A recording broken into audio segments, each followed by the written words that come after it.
welcome back to Linda's Pantry. So I got to go on vacation. I know I missed you guys, and but it was very needed. I had not had a good vacation in a very long time, and so we were truly blessed to be able to go away for a week and have some fun and camp with friends. And as you can see by the pictures, I was able to harvest a deer, and what a blessing it is for our family. This will be meat that will feed us all winter. And so anyways, I'm going to show you how I butcher the meat.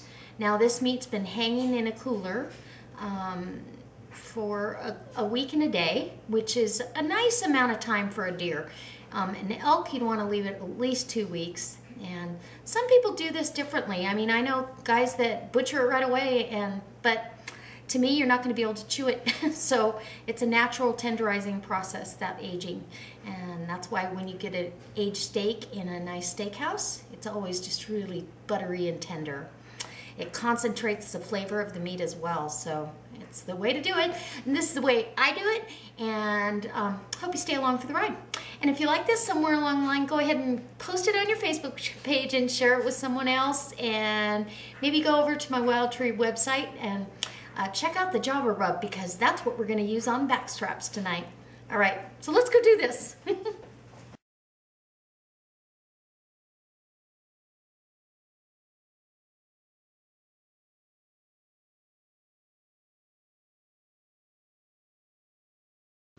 Okay guys, I'm glad you stayed along for the ride. So what I've done is, usually this whole countertop, and it's a big double wide counter, we cover it with butcher paper, a couple layers of butcher paper, and then we have this is our venison board, and really this is all it's used for. I can run it through the dishwasher, and I can bleach it and keep it nice and clean. I also like to use stainless if I have it on hand, but a lot of times we have to use plastic, so totally up to you. And I get a couple of knives out and get them sharpened. And you'll have to do this periodically throughout the process, because that's just, knives get dull.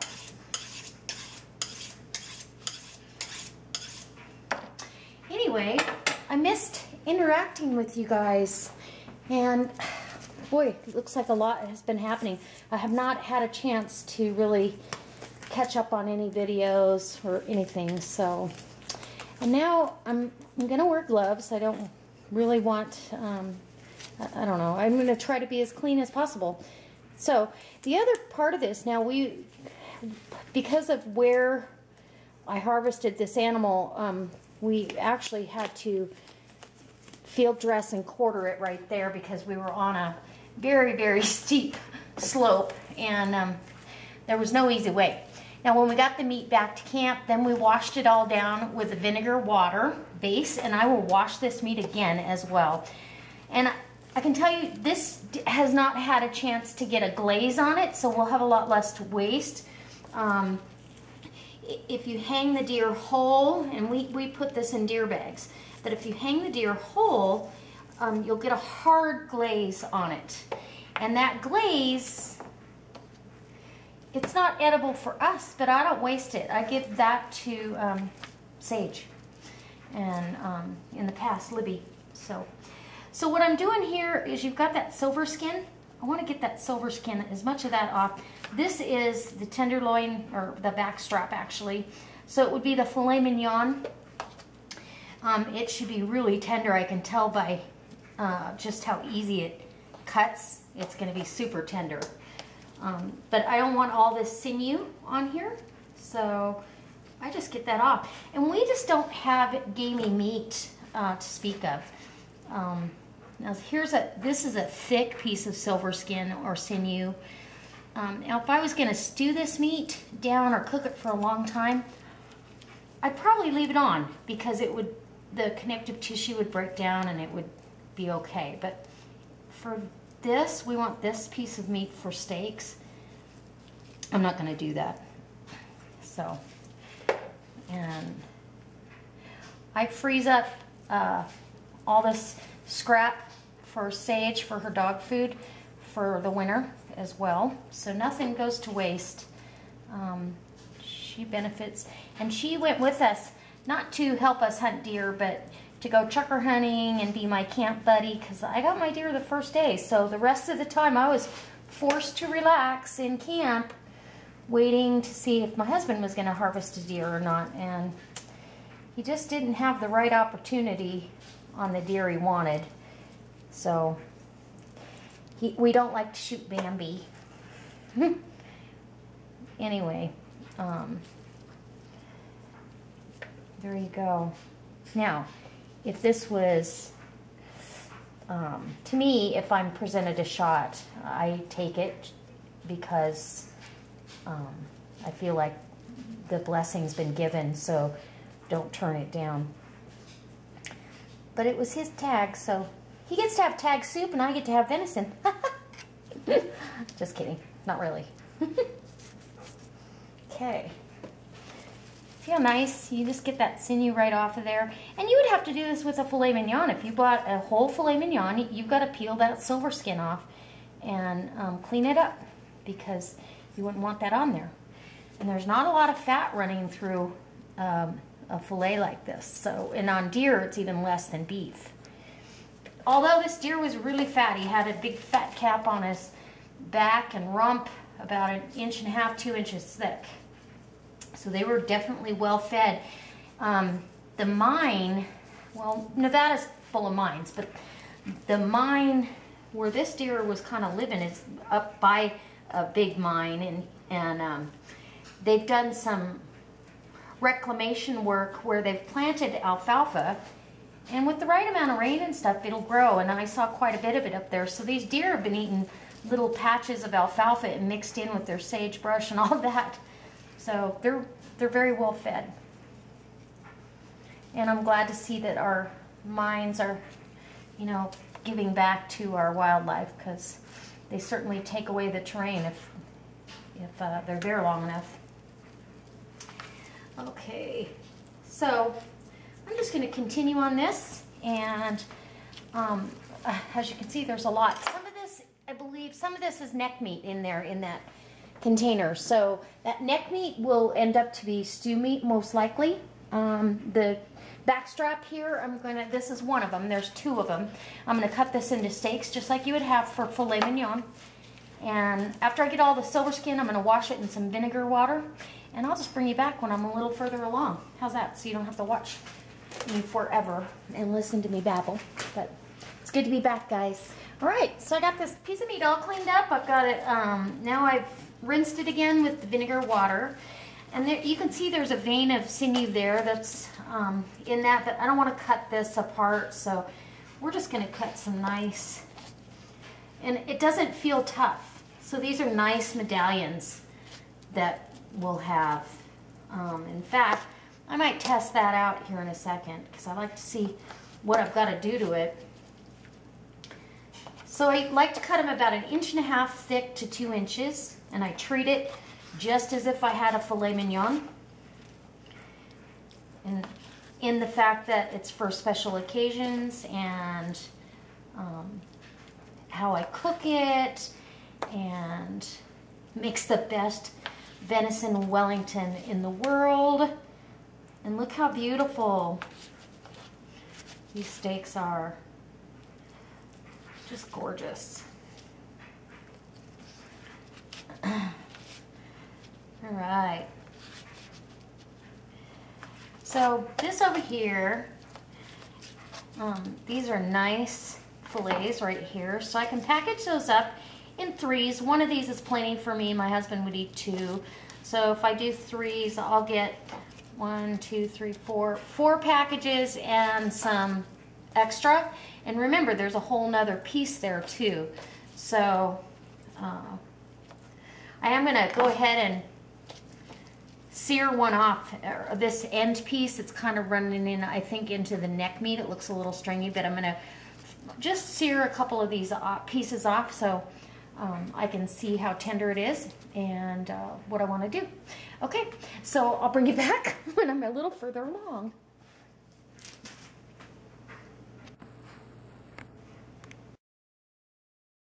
Okay guys, I wanted to show you, I seared off an end piece that was close to the neck, and then another piece a little further down. Just an oddball shape, and just seared them all sides on a really hot cast iron pan. Little salt and pepper. I don't want to really change the flavor of this necessarily until I see how concentrated the flavor of the meat is. And so let's cut into the tougher one here, or should be tougher. And it's not tough. Look at that. Medium rare. If you cook it past medium rare, it starts getting tough because it dries out. There's no fat in there. So let's give it a taste.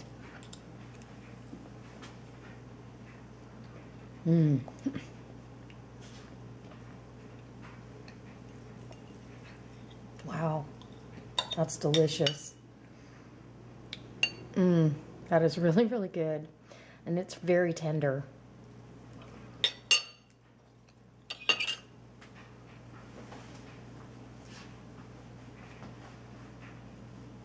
Wow. Oh, I'm so excited. This is delicious. It's better than any beef, I think. I like game meat. It doesn't taste gamey to me. I've said this before. It just tastes different. So the flavors are concentrated perfectly. It's got a perfect amount of tenderness. I think it's good to go. I'll just keep doing what I'm doing, and I'll save those bites for my husband when he gets home. All right, guys. I'll be back. Okay, so now we're going to get to the wrapping part. I use freezer paper and or butcher paper. And I'm going to tell you, I weighed this out. There's a pound of meat in each one of these. We're going to have dinner tonight, and we've got 5 big 1 pound packages. There's 4 fillets in each package. And so they're in freezer bags, and then I get my butcher paper out so I know I get at least 2 layers thick on it. And then I roll it up in a nice little tight meat package. And I have my little tape over here to shut her down. In fact, this freezer paper is so well insulated that if you don't take the paper off when you want to thaw it, it takes a couple days. So 10, 12, and venison. Backstrap. And I put it in pink so we know it's my deer. Anyway, I'll wrap one more for you, and then I'm gonna get busy. I got neck meat to cut up. I want to try to be able to show you guys a front leg quarter, maybe even a hind quarter, but usually my husband and I would do it together, but I don't know if he's going to have the chance. The new job that he's taken on, he'll be basically moving out of town. You know, during the work week, he'll be out of town. So, we're trying to get him ready for that. Okay, there's 2 packages. Aren't those nice and neat? And then I've got a grind and or stew meat bowl, and then of course my scrap bowl for Sage. And she got a package of scraps out of that. She'll be very happy. Anyway, okay, I'm gonna keep her wrapping. Okay, so we're back. I got one side of the neck pretty much cleaned up, except for right here I see it's where the meat starts glazing over and drying a little bit. I don't really necessarily need that in my stuff, although it wouldn't hurt. I'm just taking that off for Sage's stuff. And I've got the thicker pieces of sinew out of here. Some of this will be used for stew meat, and some of it will be used for grind meat. If it doesn't have the sinew in it, then, you know, a thick piece of sinew, then I'll put it through the grinder, and it'll be some of the ground meat. I used to add fat to the ground meat, and I don't do that anymore. I find it's just as good without it, and it's so much healthier. And then you actually could take these pieces, you could take this and butterfly it open like you would a flank steak. And you could stuff these. You could do all kinds of stuff, but we're not going to do that. I'm just giving you what you could do with it. And even this neck meat, it's pretty easy to cut through, so it's going to be delicious stew and or grind meat. And I'll just, as I put it in the grinder, pick the pieces that I'm going to use, really. Other than that, they'll go to stew meat and or chili meat. So we're coming right along. I'm going to be done with the other part of that elk. I just washed, or elk, neck meat. I just washed it with the vinegar water, so it's ready to get started on here as soon as I'm done with this. And we'll just get that done. Okay.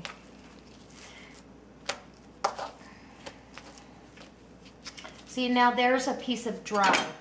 That's what I'm talking about, where that glaze gets, it starts drying the meat. Our meat was in game bags, so it didn't glaze over like some, which is good because I won't have very much waste. Even though it's not wasted, Sage gets it. We don't waste any of it. I used to throw all that away, and then it dawned on me, why would I do that? When the dogs love venison and elk and all that stuff. So in fact, her dinner tonight for the next few nights is an old package of venison. Now there wasn't any freezer burn on it, but it got hidden in the freezer. So an old pound of venison, a blue grouse, and what else is in there? Oh, some elk sausage, salami stuff. So she's got a pretty different wild gamey meal coming up for the next few days, and some barley to go along with it. She'll have some sweet potatoes, and there you go. Okay, so this one I'm good. I'm just gonna get it done. And there she goes. And I'll use my little KitchenAid grinder because it works fabulous. I do have another grinder. I've got a hand grinder and a Warning Pro grinder, but I've really had super good luck with the KitchenAid. And I probably won't do that until tomorrow, but I will bring you along for the ride for sure on another video. And here's some more of that darker glaze where the meat got a little drier. See, that's where a fillet knife comes in handy, because you can just really take that off and stay out of the meat. A piece of gristle and some of that glaze.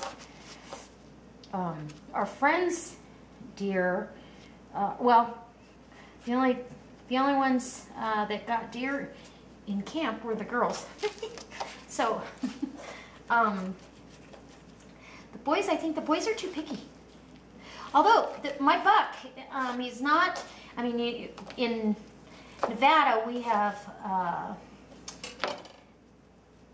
these are mule deer.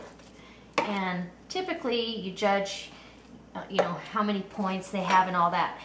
Even though my deer has a bunch of points, if you can hang a ring on it, you can count it as points. He's got a bunch down by his eye guards.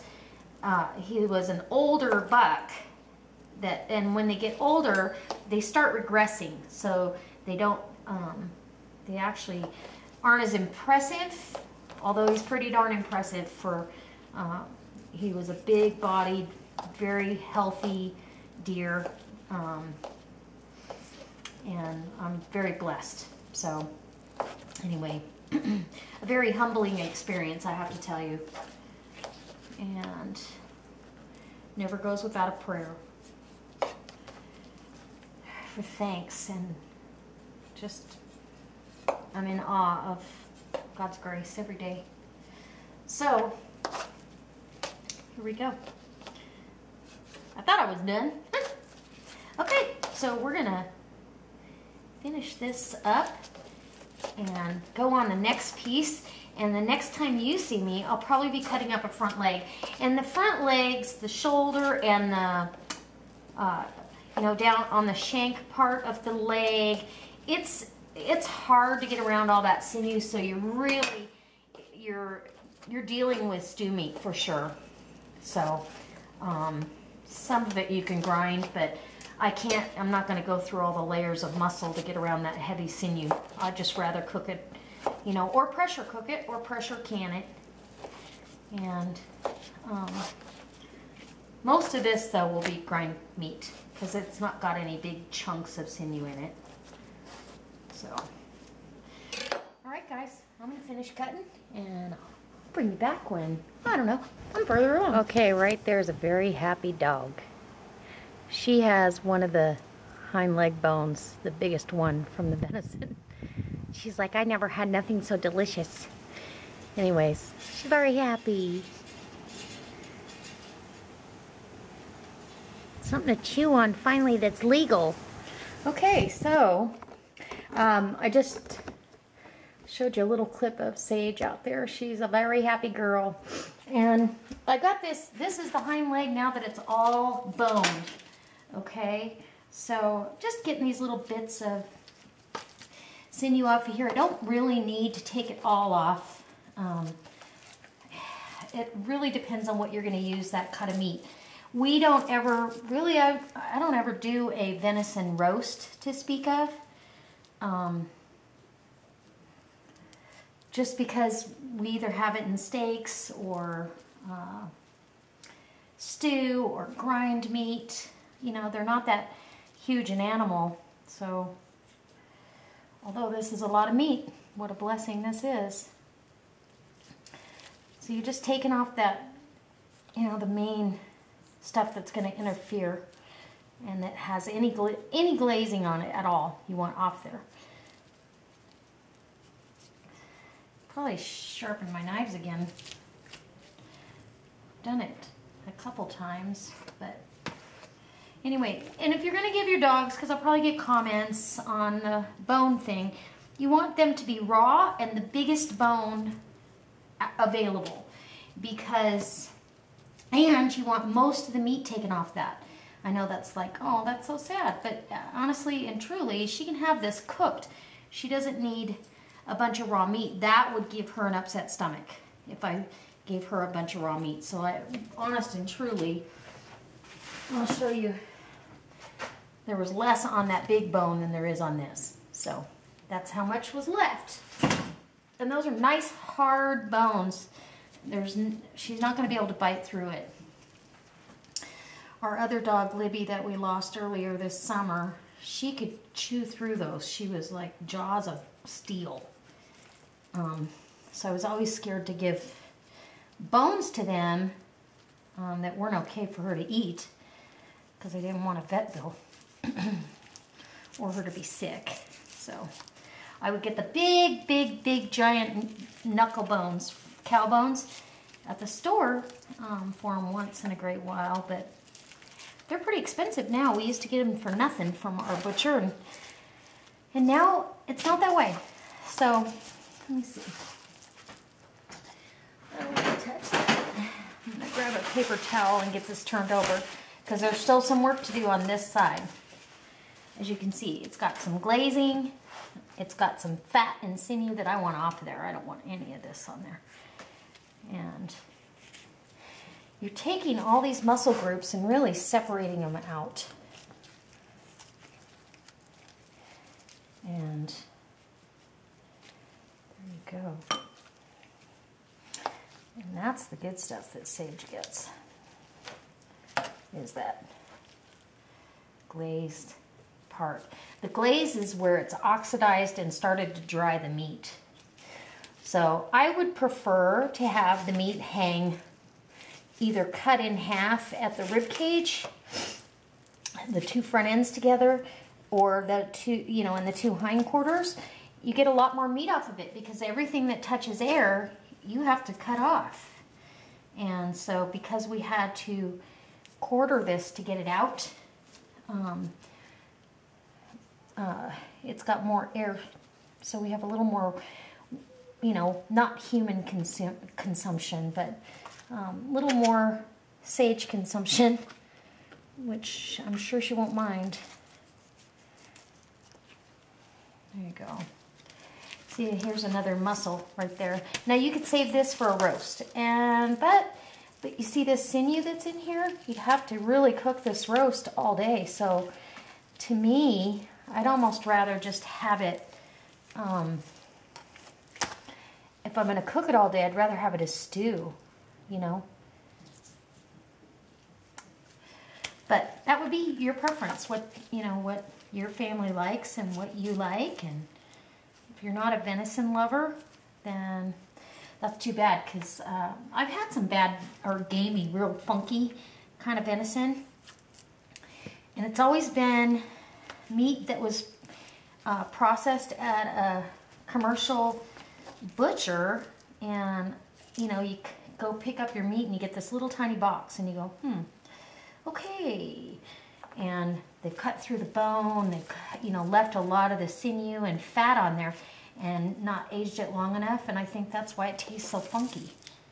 That's just my thought process, because we've never had it when we've processed it to be gamey or anything less than delicious, I should say. Okay. This, unfortunately, is kind of thin. So Sage, you're going to get a little more of this one. And these little cheap fillet knives work great for getting, you know, meat off that you normally wouldn't be able to get off of there. Just get them at Walmart. They sharpen up okay. They're like $5.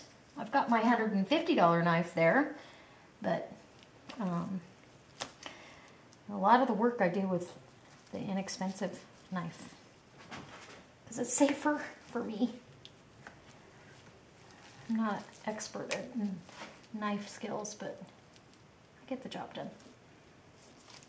And if I can get through the job without cutting myself, I'm a happy girl. Okay, so here's some more. And see, this could be a roast as well. I would cut this little hunk off. But, again, you'd really have to cook that well done. And I just think if you're going to do that, why not make it stew meat? Here's some glaze. I don't want on there. Sage gets the glaze.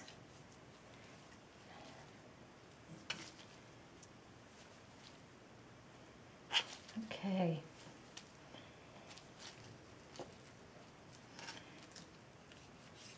Kind of crazy how many muscle groups are in here.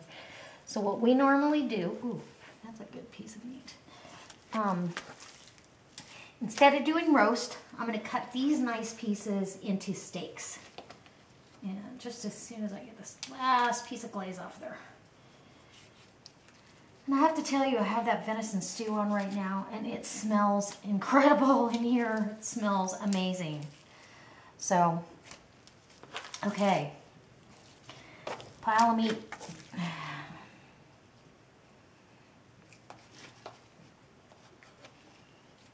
Okay, so here's, and if you wanted to rewash it at this point, you could, but I've already washed it like 3 times with vinegar water.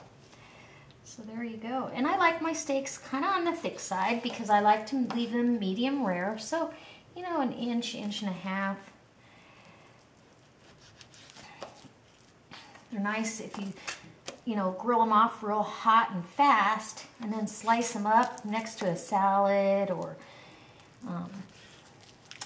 the venison Wellington like I was talking about. Delicious. Okay. All right, so that's what I'm doing, cutting up steaks. And this is, see how that's got that, I mean, it's got a heavy piece of the gristle in there. And it also still has some of the dried sinew on the outside of it. I'm getting that all off. And it comes off pretty easy when it's dried out. Actually easier than when it's not. Let's peel that off. Because then this can go as, we have it as venison shanks. And see how pretty that is? Make sure you can see that. It's beautiful. It's got that marbling. You couldn't chew this unless you cooked it all day. But we will. We'll cook it all day long. There's a lot of it in my stew pot right now. But I know you guys have all seen that. And it makes some of the best braised meat. Because all that hard, gristly sinew breaks down and just is like butter when it's cooked right, and flavors the whole thing. So that'll be for stew meat. This one, let's see what we got here.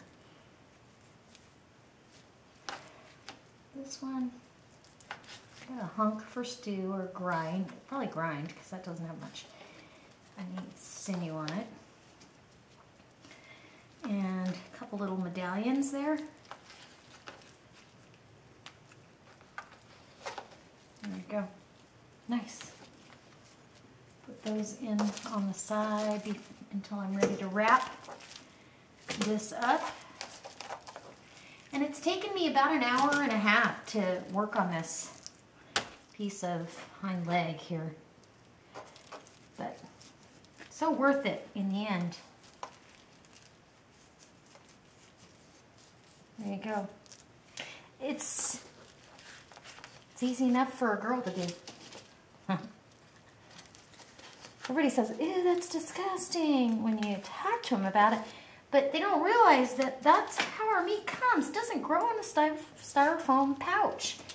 It came from either out in the wild or it came from the grocery store, but somebody had to do this work to get it there.